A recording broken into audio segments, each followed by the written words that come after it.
So let's start talking about biochemistry or just chemistry. So that's going to be found in chapter 2 of your book. And of course, I'm always going to encourage everybody to use the textbook as the primary resource. But keep in mind, for some folks, it might not necessarily be considered that, but it's a really good resource, believe it or not. And I've read quite a few textbooks here. All right, so let's start off with the real basic nuts and bolts. And there's already a test question right here on this board right here. That first part, when we talk about what matter is, that there's 3 forms of matter. You want to know those 3 forms. And we've all encountered these 3 forms in our lives. All right, so when we talk about matter and we start to get into chemistry and physics, right, you have to understand 2 characteristics of matter. 1, it has mass, and 2, it occupies space, therefore it has volume. So it has mass, which a lot of people will equate to. It's not quite the same thing as weight, right? But that's usually something that people will kind of compare it to. So it has mass and it has volume, or it occupies space. So the 3 forms are solid. And one of the examples that's given up there is bone, right? But you can also have cartilage is another good example of solid. And then you have a liquid, right? And so of course, think of blood, lymphatic fluid, sweat, anything that comes along in that. And then finally we have gas, and that would be any of the respiratory gases like oxygen, carbon dioxide, nitrogen gas. Like when you go to pop your knuckles, you're not grinding bones together, you're just releasing gas that's trapped in the synovial fluid there. Right? And so we'll see all 3 of these forms of matter throughout this course, and when you take the second half of our anatomy and physiology, the Bio 211. So we'll talk about that, but it's really important that you understand or know these 3 forms here. All right, so the next term that you see up there is an atom. Right, and so the definition is the smallest particle exhibiting chemical properties of an element. Elements are things that you might be familiar with, especially if you've taken chemistry before and you've learned about the periodic table, and that lists all the known elements that we have. And so, for example, gold, silver, carbon, iron, all right, all of those are what we call elements.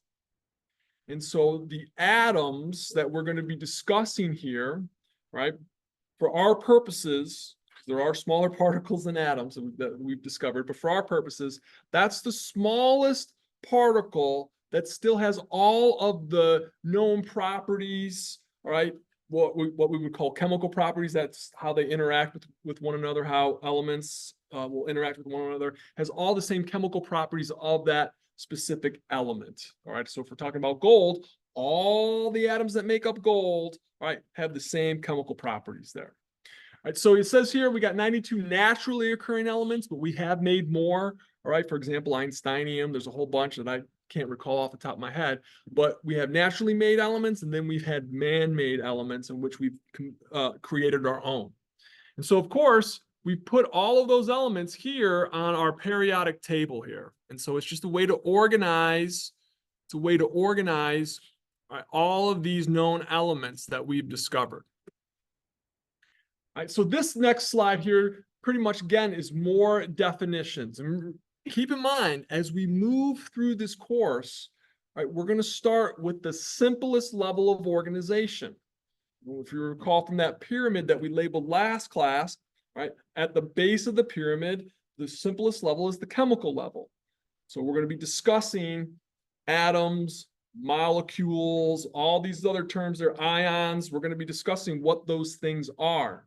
So just to kind of a few definitions here, we already talked about what an atom is, but an ion, if you really want the simple definition of an ion, it's a charged particle. And it's either positive or negative. That's it. Another binary choice, right? So an ion can be a positive ion, which we call a cation. And then we have our negative ions, which are what we call anions. We'll talk more about those here shortly. And then finally, we have molecules. And so molecules are these chemical structures that are going to be made up of atoms or ions, and they're attached to one another. And those attachments are called bonds. And so we're going to talk about the different types of bonds. You can have a chemical bond, right? We'll learn about covalent bonds, ionic bonds, that sort of thing. But when we have molecules, we'll see these atoms or ions that are attached to one another through these bonds, and we'll discuss the properties there. And so this last part here is what I was saying before. It's really important that you have a pretty decent grasp or understanding of the material that we cover in this chapter, because it will be seen over and over again through future chapters, especially when we get into the nervous system, when we talk about muscles, when we get into some of the physiological chemical processes that later on, like in digestion, and that's in chapter 26, so you'll see that later on. But just kind of keep that in mind, right? It's really important to have a pretty decent, I say decent, but basic understanding of chemistry here. All right, so here you can see on this page here, it's showing you, all right, on the left side of our screen there, the major elements, and then on the right side of the screen, the minor elements. And if you take a peek at the first four major elements here, you'll see and you'll notice, all right, these are going to be making up the majority, all right, of the weight of your body. So when you hear things like, yeah, 90% of your body is made up of water, or whatever number that they start to throw in front of that. Well, look at does anyone know what the chemical formula is for water? H2O. Yeah, exactly. So H2O, those are the ingredients there. And so if you look, both of those elements are here, oxygen and hydrogen. So they make up the majority. So they're not lying to you when they say that water makes up the majority, makes up a large portion of your body. I wouldn't say as much as 90%. But if you see these four elements, we're going to see we'll see a lot of these elements that are listed on here, but we'll be talking quite a bit about at least these four, not so much nitrogen, but calcium, phosphorus. Then we get into the minor elements here. We'll talk a lot about potassium and sodium, especially when we get into the nervous system. But my favorite, or one of my favorites, is magnesium. That's the underappreciated element. Did I talk about it with you guys in this class? No, it was my other section, my 211, about magnesium and the importance of that. I always tell my patients, and I'll tell you folks the same thing, if you're not taking magnesium, start taking it. It's used in over 600 chemical reactions in your body. So if you're feeling tired, take some magnesium. It helps to make ATP, which is what we're going to talk about, not in today's class. We'll get there. Okay, so let's look here at our basic structure of what an atom is. And so I want to say that we're all pretty familiar with how our universe is constructed. And what I mean by that is, when we look at our known universe, we have the sun in the middle of our galaxy there, and then the planets rotate around the sun. That's like an atom, all right? So at the center of an atom, you're going to have a structure called the nucleus, and then orbiting around that nucleus, you're going to have a subatomic particle called an electron. So you'll see that there's three subatomic particles here: neutrons, protons, and electrons. For our purposes, we're not really going to talk too much about neutrons, really. Right? They're a neutral particle. That means they don't have a charge. They really don't do anything except sit inside of the nucleus for our purposes for this class. So you want to know it has no charge, and it sits inside the nucleus. And the third thing is it does have mass, and so we rate the mass for that subatomic particle as 1 atomic unit, or 1 AMU. The next subatomic particle is the proton. Easy to remember with protons.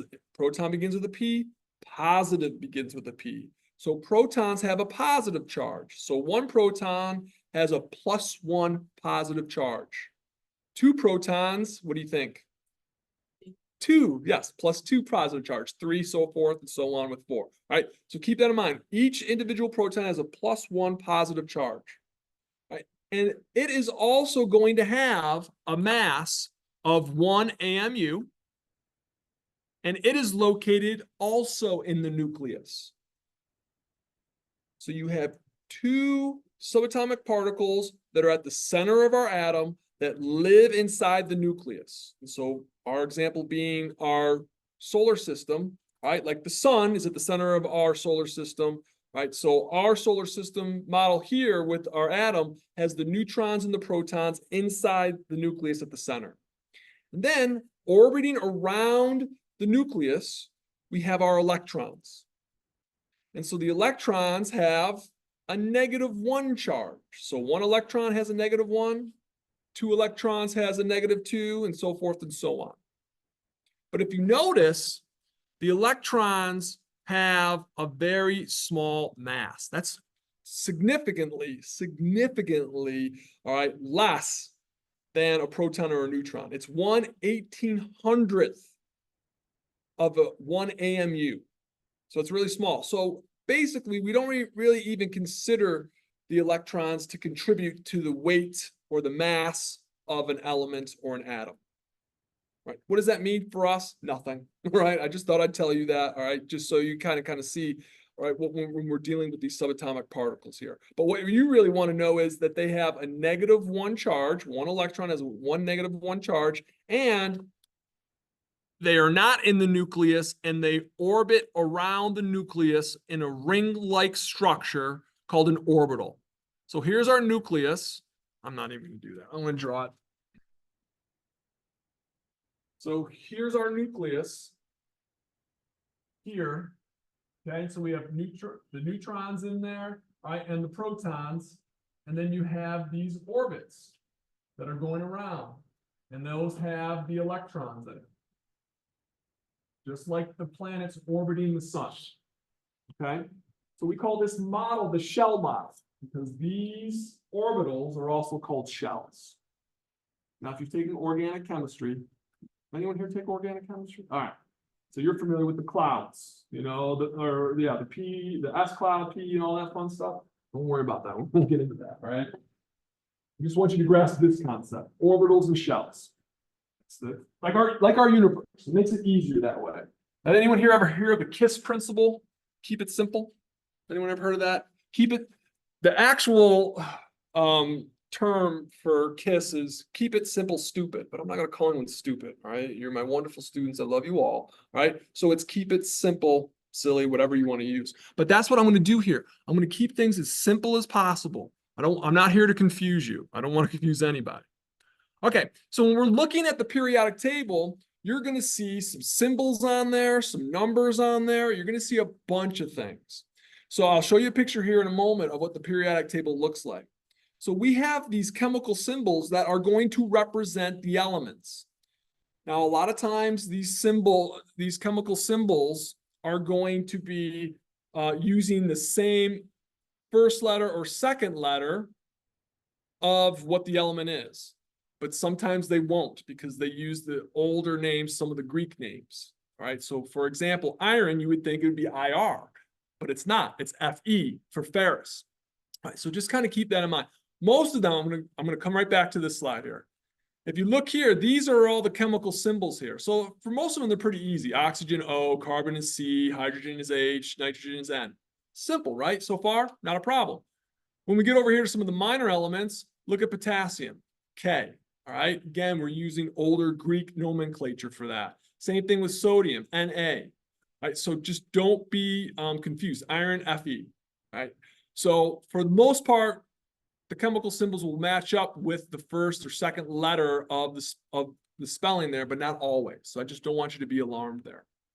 All right, then we also have the atomic number, and that's something you want to know. The atomic number is going to represent the number of protons in the element, the number of protons. And then we have what we call the average atomic mass. I won't bore you with how we figure that out, right? But there's different forms of these elements that occur in nature, right? And some have higher mass, some have lower mass. And so what they've done is they've added them all together and then just taken the average. Don't worry about that. But what I want you to know is the average atomic mass is when we take the mass of the protons and the neutrons and add them together, right? So where are the protons and the neutrons? In the nucleus. So keep in mind, atomic number is the number of protons, and the atomic mass is going to be protons and neutrons. And so normally, the number of protons and the number of neutrons should be the same. So if you have 8 protons, you'll have 8 neutrons. And the same thing with the electrons. So if you have 8 protons, how many electrons do you think you're going to have? 8. Yeah, they should match. They should match, okay? Because if you have 8 protons, how many positive charges do you have? Good. If you have 8 electrons, how many negative charges do you have? Good. 1 positive charge cancels out 1 negative charge and vice versa. So if you have 8 positive charges, 8 negative charges, what's the sum of that? 0. That's right. That's right. Good. Keep that in mind because you're going to want to know that, because when we start talking about ions, remember what I said, an ion is a charged particle. And it can be positive or negative. So if you have an ion, and that means you either you have more positive charges than you do negative charges, or vice versa. So if it's a positive ion, then that means you have more positive charges or more protons than you do electrons. I'll show you. I'll get into it. I just want to introduce that to you. So when we're looking here, all right, on our periodic table and trying to figure out some of these numbers here, I just want to, this slide here is just kind of showing you how we determine, all right, how many subatomic particles we have, which are protons, neutrons, and electrons. Your atomic number equals the number of protons. So if you have an atomic number of 8, then you have how many protons? 8. Yeah, good. Okay, all right. So when we're looking here, all right, if you want to figure out how many neutrons you have, I'm going to come back to the slide, I promise you. Look at the atomic mass. Atomic mass is the sum of the protons and the neutrons.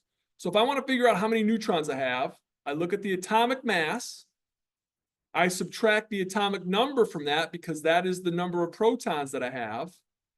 And then that will give me how many neutrons I have. So for example, right, say the atomic mass of this molecule is 16. All right. So what did we say the atomic mass was? It's the sum of how many protons and neutrons you have. So we have an atomic mass of 16. And then I'll use the same examples I used before. If our atomic number is 8, 16 minus 8 is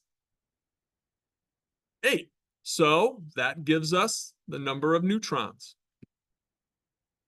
All right, so the example up here that we use for sodium, sodium's atomic mass is 23, all right, and then its atomic number is 11. But notice the atomic number, which is the number of protons, is not equal to the number of neutrons. And that's where you start to run into, again, I will not test you on any of this, but that's when you start to run into, all right, what we call isotopes, and we're not going to worry about that, all right, for this class. I'll mention what that is later on. So normally in our elements, as long as they're not an ion, the number of electrons should equal the number of protons. So if you have 8 protons, you should have 8 electrons. In a neutral element that has no charge, right? If there's a charge attached to it, then you have more than one or the other. All right, so here's that shell model that I drew up there on the board. You can see in the center, there's our nucleus with all the protons and neutrons. Right? And then you have orbiting around, all right, the nucleus, you have the electrons there. And so those orbitals, right, where the electrons are located, we call those shells. And so each of these shells or orbitals has a specific energy level. Again, I'm not going to get too much into that, but understand, all right, that the closer an electron is to the nucleus, the stronger the attraction is. You've heard of opposites attract, right? Protons are positive, electrons are negative, right? So they're going to be attracted to one another, right?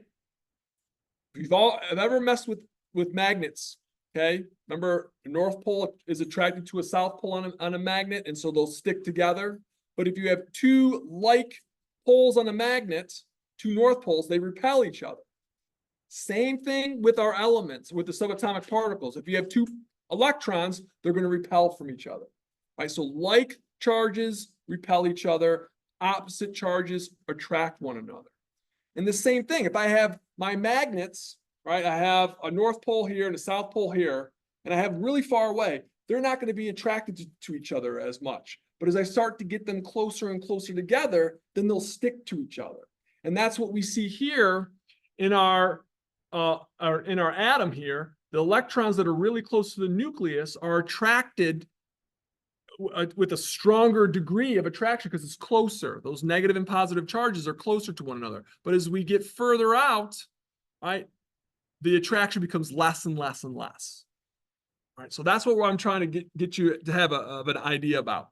So when we look at these shells here that go around the nucleus, the first shell there, you'll notice there's two yellow balls there, and those yellow balls represent the electrons.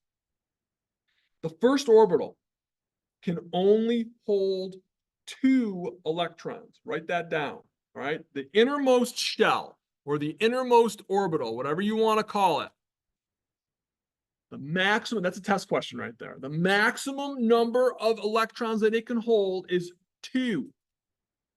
That's only for the first shell, the innermost shell. And then the only time that we're going to be concerned with the number of electrons in any of the other shells is when we're dealing with the outermost shell, which is called the valence shell. I'll show you here in another slide. So in this picture here, you can see that this outer shell here that you can see up there on the board, that's called the valence shell. That one right there that I'm pointing to. That's the valence shell.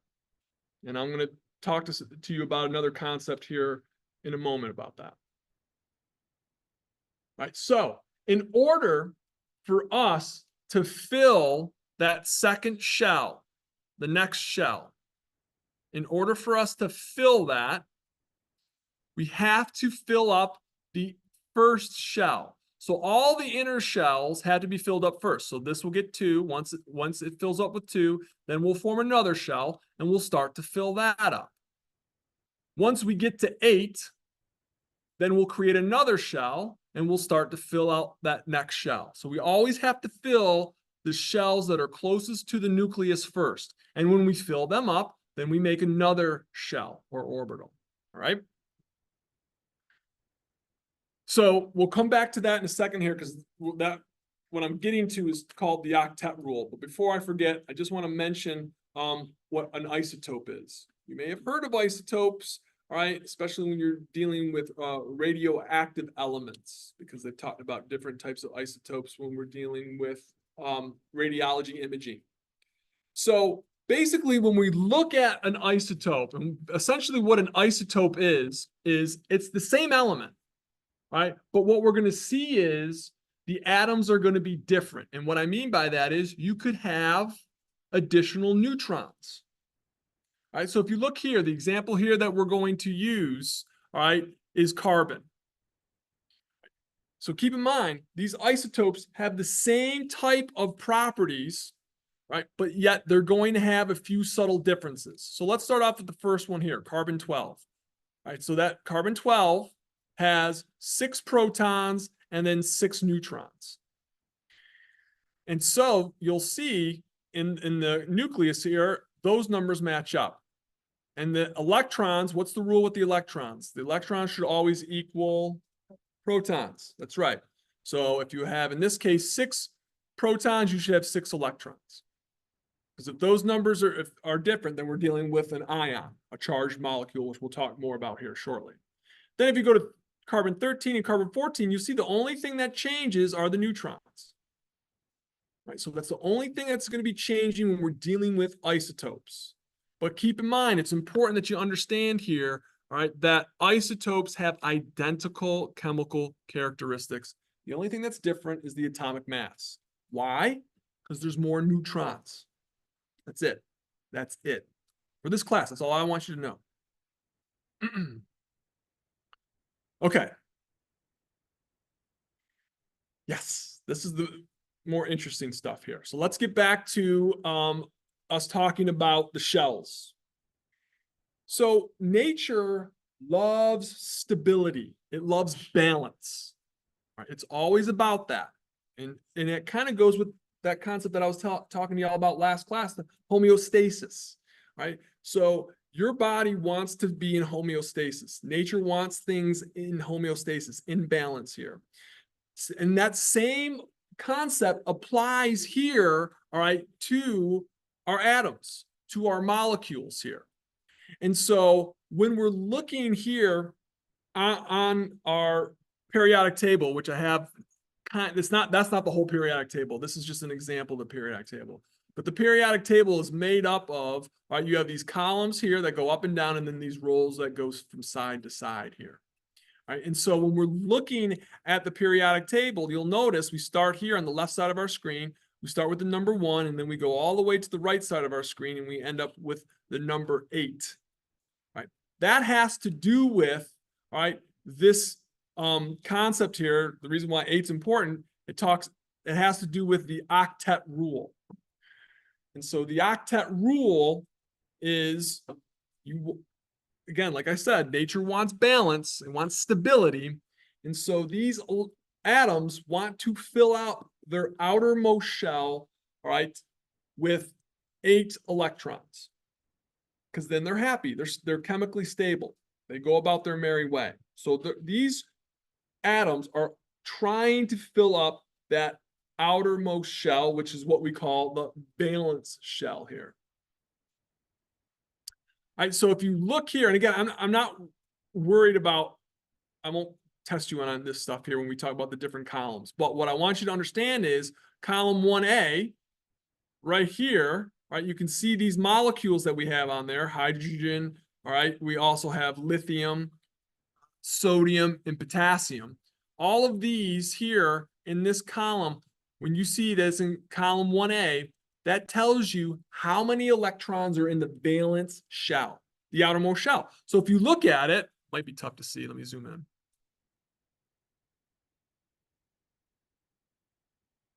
So if we zoom in here, look, you can see here's hydrogen. It's got 1 electron in its valence shell. Then we go down to lithium. It's got 1 electron in the valence shell. But notice the inner shell is full because we can only have 2 in there, right? We go down to the next molecule, sodium here. Look, the innermost shell has 2. Then the next shell has 8. 2, 4, 6, 8. But it also has 1 electron in the valence shell. So if you're in this first column, you have 1 electron in the valence shell. If you're in this next column, you have 2, so forth and so on as we move across the board here. Then we get here to this column here. If you look, 8. Now we know that you can't have 8 electrons in the first shell, right? How many can you have? 2, right.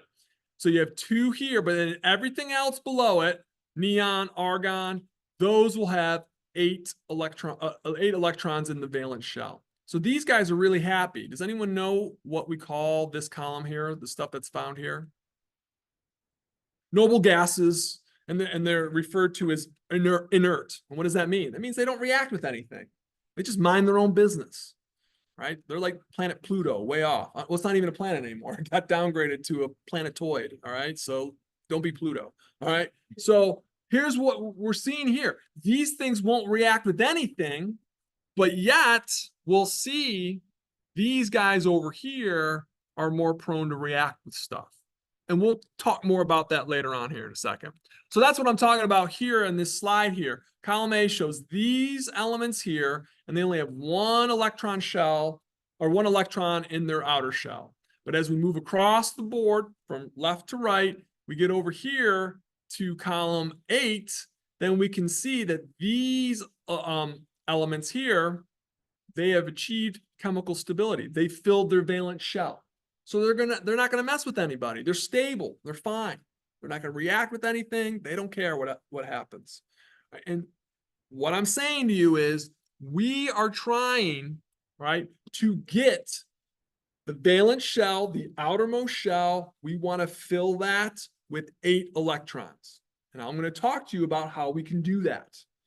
All right. So just kind of keep in the back of your minds that these elements want to fill the valence shell. And there's different ways to do it. You can either get rid of electrons, or you can gain electrons, or you can share electrons. So that's what we're going to talk about here. So that brings me here to this next topic called chemical compounds. And so first of all, the definition of chemical compound is going to be a stable association between two or more elements.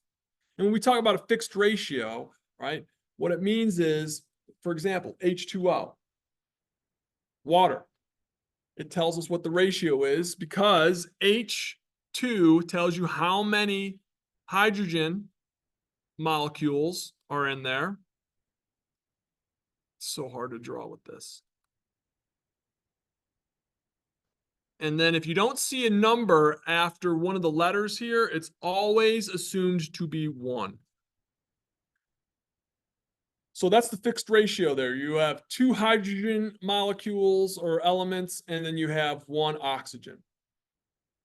All right, so when we talk about chemical compounds, there's 2 types. They're either going to be ionic or molecular, and we're going to talk about those here. All right, one of the things that we learn about ionic compounds, because remember, what is an ion? It's a charged molecule, a charged element, whatever you or atom, right? So what we're going to see here with our ionic compounds, we're going to see these atoms being held together through what I said before, opposites attracting. The positive is attracted to the negative, and so they're going to be attracted together, and they're going to create like this crystalline structure, or what we call a lattice structure, through the connection of ionic bonds. And again, keep it simple. An ionic bond is an attraction between opposite charges. That's it. Something positive is attracted to something negative, and vice versa. All right, so let's talk about, first of all, what an ion is. All right, so again, I told you the basic, simple, the skinny of it is, for an ion definition, is it's a charged molecule, a charged atom. So if it's positive, it's called a cation. How I remember that, right? Depending on what, if you like cats or not. Cats are positive, furry, happy, some aren't. All right. So you can compare it to a cation, it's positive. And then our negative charged ions are called anions. So what makes an ion? Again, the only thing in an atom that can come and go, all right, unless you're atom smashing, but the only thing that can come and go is the electron, because it's floating around in the orbital. The neutrons and the protons, they're stuck inside the nucleus. So they're not going anywhere. So we're not going to concern ourselves with those. So the only thing that can come and go are the electrons. So for us to make an ion, either we're going to gain an electron or we're going to lose an electron. Simple, simple, simple. All right, so let's think about this. If I have a molecule, not a molecule, if I have an atom that has 8 protons and 8 electrons, we already agreed that it has no charge, right? Because the 8 positive charges cancel out the 8 negative charges. Now let's say that same molecule or same atom I have has the 8 protons, but now one of the electrons decided to fly off somewhere. So now I'm stuck with 7 electrons. So what happens to that atom? 8 positive charges, 7 negative charges from the 7 electrons. What kind of ion do I have? 8 positive charges, 7 negative charges. Yeah, I have a cation, positive, okay? Because I have 1 more positive charge.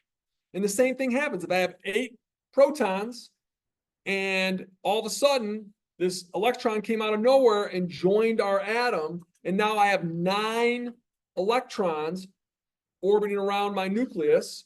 What kind of ion do I have? Positive or negative? Negative, right, because I have more negative charges. I have 9 negative charges, 8 positive charges. So the 8 positive negative charges cancel each other out, leaving us with 1 negative charge. So we're going to talk about some things. I just want you to kind of understand that concept there, all right? So in order for an ion to exist or come into existence, we have to lose or gain 1 or more electrons. It doesn't have to be just 1 electron. You can lose 2 electrons, 3, whatever. And we'll talk about that. All right, and so this is going to this phenomena, this ionic formation, is going to give us certain physiological properties with certain elements that we'll talk about throughout the semester here. You can see some of the examples up here. Everybody talks about Gatorade, it's got tons of electrolytes, all right? One of which is potassium, right? And potassium is going to be something that we need for proper muscle function and nerve function because we use it, all right, to create an action potential, a nerve signal. It's one small thing that we use potassium for. There's many other things there, right? And so in sports drinks, it's good because when you're sweating, you're losing potassium and we want to replenish that, right? But if you get too much, that can kill you, literally, all right? Potassium chloride is the lethal injection drug that they use on folks, all right? So too much of a good thing can be bad. So this is just an old table that I've used in other classes here, and it talks to you about some of these cations here, right? These are some of the more popular ones, and we're going to be going over all of these this semester. So if you look here, the physiological significance, you're going to be like, oh my gosh, how am I going to learn that? I guarantee you, you're going to learn all those this semester, right? So don't worry about knowing them right now, but you're going to see, all right, what sodium, potassium, calcium, not so much magnesium, we don't talk about that too much, and hydrogen, all right, all of those physiological significant characteristics, we're going to learn those this semester, all right? So that's one of the things you get to look forward to. Then on this page here, you can see some of our anions, all right? There's our chloride, there's our bicarbonate. These two here, a little bit we'll talk about with phosphate, but bicarbonate, we'll talk a lot about that in 211. It's one of the buffers, helps to keep our pH levels in sync here, right? But we'll talk a little bit about the phosphate ions. Very important phosphate ion, folks. I don't know if it's up here. Oh, there it is. It is largely important for making this stuff, ATP. That's energy. It's what your cells, it's the gas that runs your cells. And so we'll talk about that molecule a little bit. Whoops, did I skip one? I did. There we go. Okay. So that's just some of the examples of some of the ions that we'll be talking about in this semester here. All right, so staying on ions, let's talk about cations. And so the first statement on that screen there says losing electrons and the formation of cations. So in order for a cation to come into existence, you have to lose electrons. Which makes sense, right? You have to lose negative charges. So if we're getting rid of negative charges and the positive charges hasn't changed whatsoever, then we're going to be left with a positively charged structure. And that's what we're going to see here. So when we talk about sodium here, for example, do y'all remember how many electrons were in the outermost shell of sodium? If not, I'll go back to the slide. Oops, there it is. Let's zoom in on it real fast. There's sodium right here, Na. How many electrons are in that outermost shell? 1. Okay. Now, we talked about the octet rule, right? And the octet rule, I don't think I actually gave you the definition of the octet rule, did I? Okay. The octet rule is we want to fill up the valence shell, the outermost shell, with 8 electrons, right? Because remember, we saw the noble gases. Their valence shell were full with electrons, so they were stable. So that's what these molecules want to do. They want to be stable. So let me ask you this. For sodium, for it to fulfill the octet rule, for it to fill up its valence shell, would it be better for sodium to gain 7 electrons from somewhere or just shut off that 1 outer electron? Get rid of the 1, right? Yeah. Get rid of that 1 outer electron, then that shell disappears, and the next shell that's deep to it, here, if you look, that next shell right beneath the valence shell, this one right here, look, there's 8 in there. So we get rid of this shell here. We just 86, if you've been in the restaurant business, 86, this 1 electron, it flies off somewhere. That orbital or shell disappears, and then our new valence shell has 8 electrons, and it's stable. It's chemically stable. It's happy. So when we do that, we lost an electron. So what happens to the overall charge of sodium? We lose an electron. We form a cation. Okay? So we lose that one electron. And so now we have one more positive charge than negative charge. And that's what we wind up with. So we have 11 protons with sodium. We used to have 11 electrons, but one took off on us. So now we're stuck with 10 electrons. So the overall charge, the difference is, or the sum is, all right, 11 positive, 10 negative, we have a positive 1. So we have a cation. All right, so that's what we're going to see. For us to satisfy the octet rule, let me repeat that. The octet rule is the phenomenon in which the valence shell, the outermost shell, has 8 electrons in it. And we're trying to get to that 8 electrons in the valence shell. Unless we're dealing with the innermost shell. How many electrons are allowed in the innermost shell? 2, right? Okay, so let's look now here at anions. So in order for us to make an anion, a negatively charged ion, we've got to gain electrons. So let's talk about chlorine.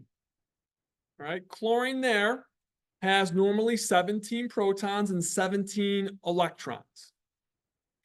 So if you look, and I'll go back because I did it for sodium, I'll do it for this one. So I'll pull up chlorine here for you. Here's chlorine down there. And if you look, the outermost shell here, the valence shell, how many electrons do we have in there? 2, 4, 6, 7. So what do you think's easier for it? To get rid of those 7 or to gain one more electron? Gain one more electron. Yeah, it's got to pick it up from somewhere. It's not too hard to do.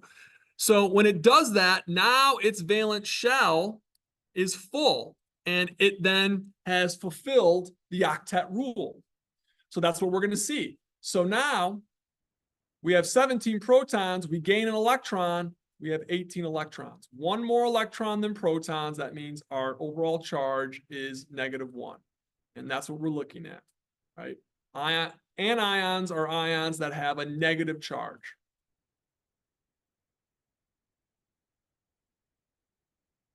All right.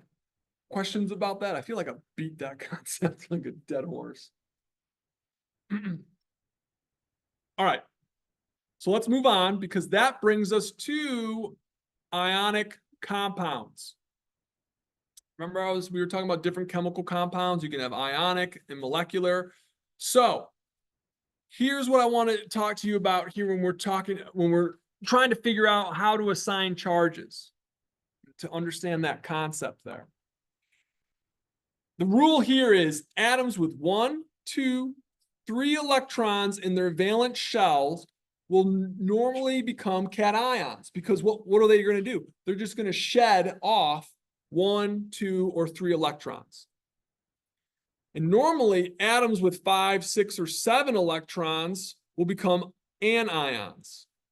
Why? Because they'll gain, all right, 1, 2, or 3 electrons to give them a full valence shell. So that's kind of the general rule that we'll see. So the example here that you can see here for calcium, right, calcium has 2 electrons in its outer shell, so it falls into this category. With those 2 electrons in the outer shell, it's normally going to shed those off. So calcium then loses 2 electrons, therefore it's going to have a positive 2 charge because it lost 2 negative charges. When we look at chlorine, we just saw it on the previous example, it's got 7 electrons in its valence shell. So it's going to want to gain 1 more. So when it does, chlorine is going to have that total negative charge of -1. So there's a certain way to write out these elements when you're doing it shorthand, and I'll show you here in a second. And we're using the chemical symbol for that. right? But just kind of keep this in mind for the rules there. 1, 2, or 3 electrons in the valence shell, it's usually just going to get rid of those to fill its valence shell or to fulfill the octet rule. 5, 6, or 7, it's going to try to gain electrons to fill its valence shell. All right. That brings me to our first type of bond, the ionic bonds, right? So when you see ionic bonds, you should be thinking opposites attract, right? Something that's positive will be attracted to something that's negative and vice versa here. And so those attractive forces, we refer to as electrostatic forces. Right, so electrostatic forces is basically when I say opposites attract, that's what I'm referring to there. So let's look at something that is common to most households, and that's salt on the table there. And so the chemical formula for salt is NaCl. Right, so that's sodium and chlorine. Right, so how do they stick together? How are they attracted to one another? Well, previous slides, you just heard me talk about, remember sodium, it's got 1 electron in its valence shell. So it wants to get rid of that electron, right? Whereas chlorine has 7 electrons in its valence shell. So it wants to get 1 electron. Well, that's perfect. That's a perfect relationship because sodium wants to give the electron up. And guess what? Chlorine will gladly accept that electron. So that's what happens, right? So sodium gives up its electron so it can fill its valence shell, and it gives it over to chlorine, and now chlorine can fill its valence shell. It goes from 7 to 8. And so this is how we form salt, and it turns into this lattice-like crystal structure. I'll show you a picture of it. All right, so when you see 2 elements, 2 atoms that are attracted to one another through electrostatic forces, through positive and negative attractive forces, they're normally going to form what we call ionic bonds, and our ionic bonds are going to look like that. They're going to form this lattice crystalline structure. And so this picture here shows you exactly what I just mentioned here. I'll zoom in on the first part here. That's the first part of the story there. All right, so here you can see, here's sodium. It's got its 1 electron in its valence shell, looking for chemical stability. And then right next to it, you got chlorine here, and it's got 7 electrons in its valence shell, and it's looking for an electron. So sodium happily gives up its electron, plops it in to the valence shell here of chlorine, and now, you'll see that both of these elements here have a full valence shell. But notice, we put a little positive symbol here and a negative symbol here next to the chemical symbols. That's to tell you that these are now ions. And so the plus symbol here tells you that you have 1 more proton or 1 more positive charge than negative charges. And the negative symbol here tells you the opposite, tells you that you have 1 more negative charge because you have 1 more electron than you do positive charge. So if you saw +2, what would that tell you? What do you think that means? Yeah, that's right. Yeah.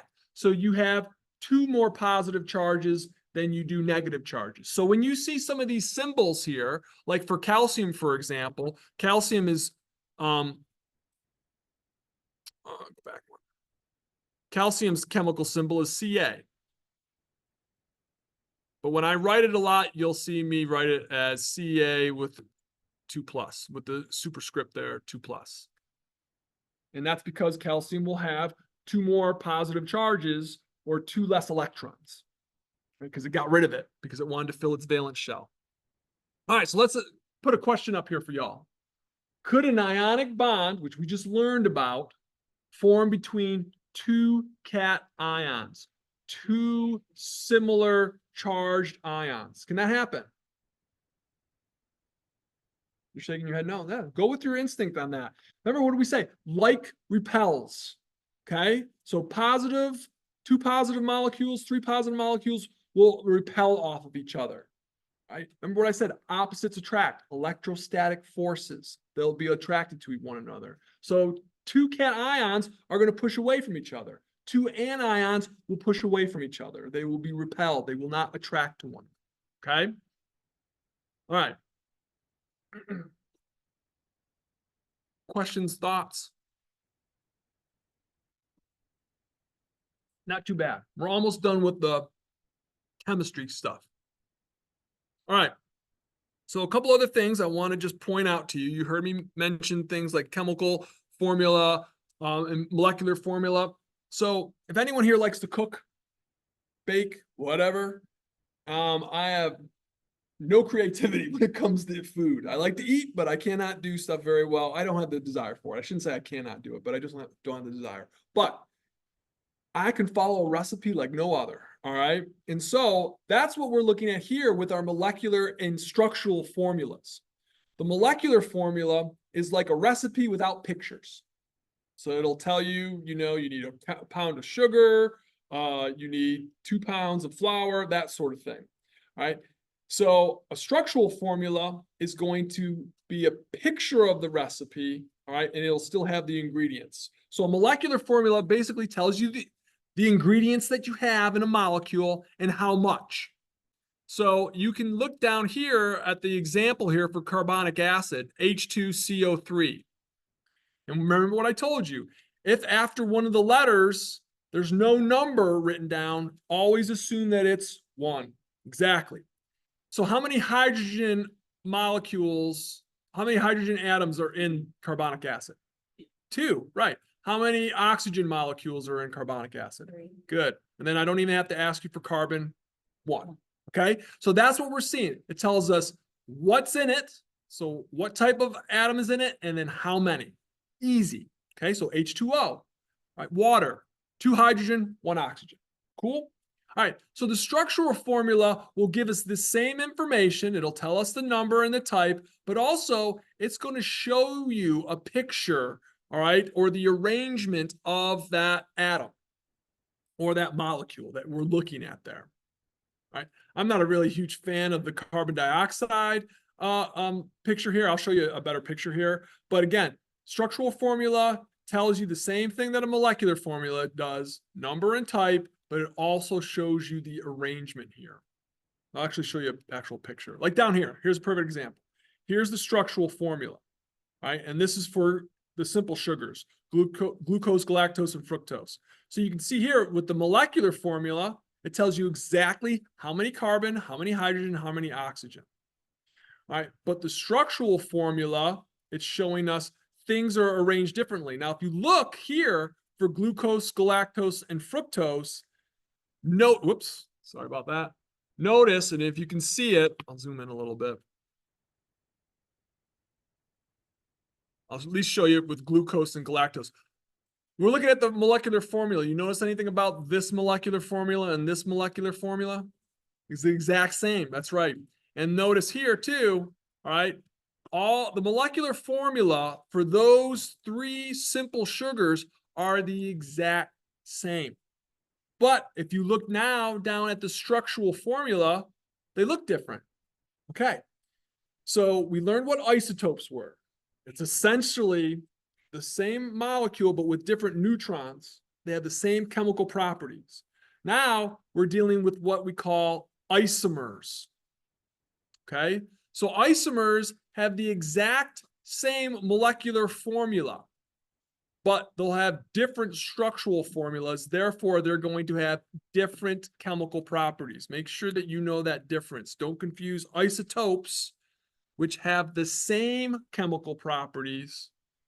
Don't confuse those with isomers. Isomers have different chemical properties between glucose, galactose, and fructose. All right. I just really want you to know, I want you to know about isomers, but I just really want you to know molecular formulas and structural formulas. All right. Picture, recipe, and ingredients. So what information about a molecule is gained by a structural formula? What do we learn when we look at a structural formula? I think I heard it. The arrangement of the actual atoms in it. Right? And how does that differ from a molecular formula? Okay, so with the structural formula, you'll see the arrangement, and it'll still tell you the number and the type of elements or atoms that are in that molecule, right? And then how does that differ from a molecular formula? Molecular formula does not give you the arrangement information. It doesn't show you the picture. Okay, so your molecular formula just shows you what's in it and how much.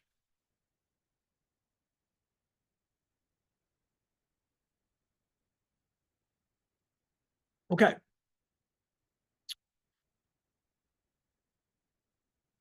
In kindergarten, I learned a very important lesson. Sharing is caring. Has anyone else heard of that? Yeah. Same thing happens here in nature. Okay. Remember what I told you, when we get ionic bonds, you're going to get one atom or element that is going to lose or gain an electron, and the other one will either gain or lose an electron. Okay. Here, when we're talking about what we call covalent bonds, it's a different story. Right? Covalent bonds, we are going to see a sharing of electrons between two or more, this is important, that's why it's underlined, two or more different elements. Right? Two or more different elements. Right, so we'll call these molecular compounds. And if you notice up here, carbon dioxide, CO2, has two different molecules, but when we look at just molecular oxygen, even though it's O2, it's the same, right? So you want to know the difference there. Okay, so covalent bonding, I'm going to repeat myself. Electrons are shared between two or more atoms or elements that are different from one another. And that's what you see with carbon dioxide, for example. All right, so let's kind of see, we'll talk a little bit more about our covalent bonding here. All right, so as soon as you see the word covalent, you should be thinking we're sharing of electrons. Right, so, and essentially the reason why they share is because those molecules, those elements or those atoms, they need or want, more or less need, those electrons. And so we'll see this commonly when we're dealing with certain elements or atoms that have roughly 4 to 7 electrons in the outer shell.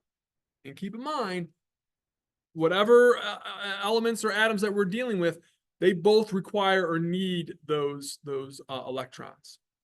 So because this is a biology course, we're going to be seeing these 4 elements are going to be the ones that are going to be most commonly involved in the covalent bonding that we're going to talk about in this class. So hydrogen, oxygen, nitrogen, and carbon. Well, those were the 4 most prevalent major elements in your body. So that's why we're going to talk about them. All right, so they're going to be very, very commonly associated with covalent bonding there. All right, so a couple more rules here that I want to talk to you about. So the number of covalent bonds that elements can make varies on how many electrons are needed to fill that octet or fill the valence shell. So I'll talk to you about this in a second. So I've got a page on here that will show you some pictures here, but we'll get to that in a second. So looking here, all right, if you want to look at a real simple covalent bond, just look at 2 hydrogen atoms that are going to be joined together. And you can see that here on this screen. Here is your hydrogen molecule right here by itself. It's got 1 atom, or excuse me, golly, 1 electron in its outer shell. And then remember, we want to fill it up, and the innermost shell can only have 2. So another hydrogen atom comes along, and instead of giving up its electron, they both decide to share the electron. So that's what we're going to see here. And both of those elements will share that the electrons with one another, and they're happy and they're satisfied. Similar with oxygen, same thing. Oxygen is going to share electrons, but in this case, it's going to share 2 electrons.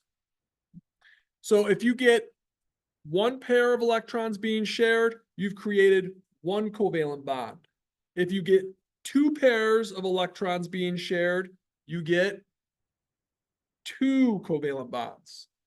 If you get 3 pairs, and a pair is 2 electrons, so if you get 3 pairs of electrons being shared, you get 3 covalent bonds. Right? So, and that's what we'll see here. Right? Nitrogen likes to form 3 bonds. Carbon likes to form 4 bonds. And that's what these pictures here are kind of showing you here.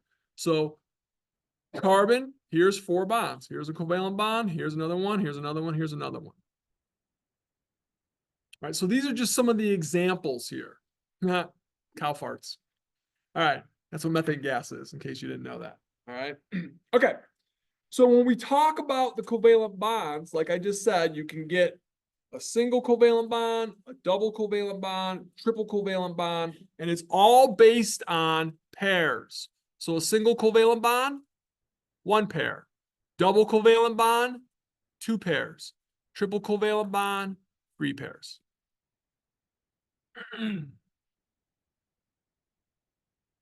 And so when you see electrons, electrons have energy.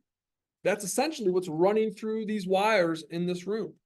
The movement of electrons creates an electrical current, generates power, right? So when we're seeing, right, more electron bonds occurring or covalent bonds, I want you to start thinking there's more energy there. Because essentially, when we're going to have certain metabolic reactions in the body, it involves either making or breaking bonds between molecules. And usually when you break a bond, it releases energy. And so energy allows you to do work, okay? So again, we'll talk more about some of those concepts later on.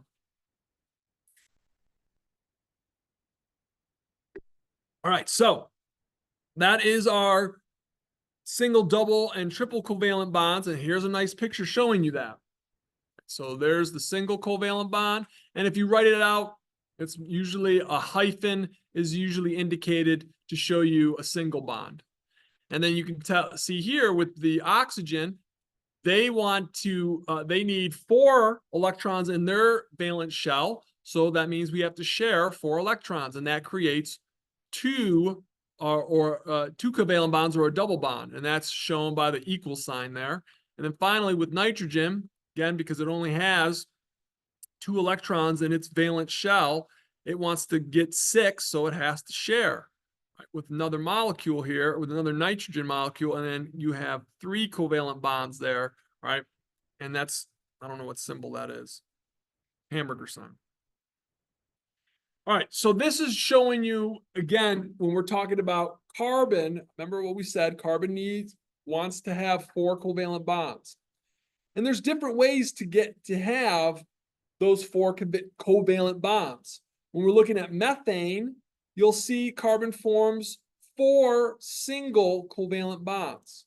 So that means it's going to share 2 electrons with this hydrogen, 2 electrons with that hydrogen, so forth and so on.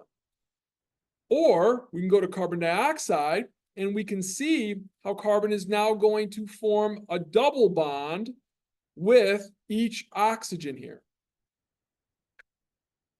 Right, so again, there's options involved. Well, I expect you to know that on a test. No, I won't. All right, but I will still want you to understand that we can have different ways of satisfying that S1, or excuse me, S1, that octet rule there. All right, so again, when we're looking at the covalent bonds, you can see here up on the screen, we have these molecules here, and again, a lot of our structural formula is written out here. I'm not going to ask you to know, all right, these configurations, but I want you to understand a couple things. You'll see in some of these pictures here, you can have a straight chain, all right? And in some cases, you can have a branch chain, right? These different types of structural phenomena can confer, right, certain chemical properties onto one another. And then you can have these ring formations. Again, I'm not going to have you understand, but when you're looking at these structural formulas right now, I just don't want you to be surprised when you come across something that looks like this, all right? It all has to do with some of the chemical properties that we don't need to know for this class. But one of the things I do want you to know when we're dealing with covalent bonds is going back to that sharing is caring type of scenario.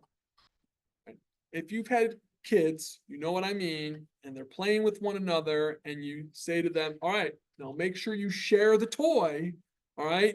But yet that toy it belongs to one of the kids, but you say to the kid, share the toy with your friend or your brother or your sister. But that kid doesn't really want to share it, and so it might play with the toy more or hold it closer to themselves. Well, when we're looking at covalent bonds, we're going to see that some of those elements and atoms are like that selfish kid that doesn't want to share, all right, its electrons as readily as it should. So you'll see, and that's what brings into this phenomenon called electronegativity. And basically the definition is the relative attraction. So again, we're dealing with another attraction of each atom for electrons. And basically what that is saying to you is some elements, some atoms want to hold on to those electrons more than they really want to share them, right? So when we see a covalent bond forming, the electrons might be closer, the paired electrons might be closer to one element than they are in another. Right? What does that mean? It just helps to dictate the structure and some of the chemical properties that we're going to see for some of these elements. When we look at water, for example, we know the molecular formula for it, but when we see it, all right, in a structural formula, it kind of looks like this. Oh, it's awful. I'm not even going to feel that. I'll just show you what it looks like. It's going to look like oxygen and then with two hydrogen molecules like that. So in your book, you'll see it drawn. You'll see a big oxygen molecule with two little like bumps on it like that. And they're usually on the same side. And this has to do with electronegativity. Oxygen is very selfish. All right, it's just how it is. It's very selfish. So it's going to hold on to the electrons more. And because of that phenomenon, if you have more electrons closer to oxygen, that will make oxygen more negative. And because you have fewer, the electrons, again, hydrogen is still going to have the electrons, but the electrons spend most of their time with oxygen, making oxygen negative. Well, then that, by definition, makes the hydrogen end here more positive. And we're going to talk about, it's not a huge concept that I want you to know, but we'll talk about that phenomenon here when we're dealing with polar and nonpolar, which I'll get to in a second here. But basically, when we talk about electronegativity, we're going to see how one or more elements are going to either hold on tightly to the electrons or give them up more readily. So if we see, all right, two atoms that have equal attraction for the electrons, then we're going to be dealing with what we call a non-polar covalent bond. When we're dealing with something that is unequal, then unequal sharing, then that's a polar covalent bond. And that's kind of what we're seeing up here with water. All right, water is going to have that polar covalent bond. And so when we talk about polar, we're talking about the charges. So this end of the molecule, that pole is more negative. This end of the molecule, that's more positive. And that's what this slide is kind of talking to us about. Well, that's what this slide is talking about. This slide here is basically telling us as we go, all right, from the left side of our periodic table to the right side of the periodic table, we're going to see those elements become more electronegative, aka they become more selfish. All right, and then as we go from the bottom to the top, the same thing. The electronegativity increases, therefore the selfishness or those elements are going to pull the shared electrons closer to them. So what does that all mean? Scroll down here to the bottom. So hydrogen is the least selfish, or is the least electronegative, and oxygen is the most electronegative. So hydrogen, it's not going to be pulling those electrons close to the nucleus as much as oxygen will. So that brings us to this concept here. The whole reason why I brought all this up is because I want to get to this concept here. All right, because the electrons have that negative charge, and if they spend more time around a certain element or atom, for example, oxygen here, it's going to make that end more negative. So we say it has a partial negative charge to it. And that's because this thing is selfish, so it pulls the electrons towards it. And then when we look at the less electronegative atom, that would be these guys down here, hydrogen, because they're not pulling the shared electrons close to their nuclei, they're going to have a partial positive charge there. All right, so kind of keep that in mind, because when we get in, it's not a huge concept that you should know for this class, but when we talk about like how water's physical properties are, this does play a slight role in it, right? Because water is it's attracted to one another. Because again, we've got a partial positive charge and a partial negative charge. So other water molecules, the negative pole here from another water molecule could be attracted to these hydrogen ions. So again, it's all about those electrostatic forces, the attraction of opposites to one another. Oh man, we nailed it. You guys are good. All right. So I got to finish what I wanted to talk about today, because the next class that when we meet on Wednesday, remember, we're not meeting on Monday, right? Give me 1 second here. Let me just stop this thing from recording.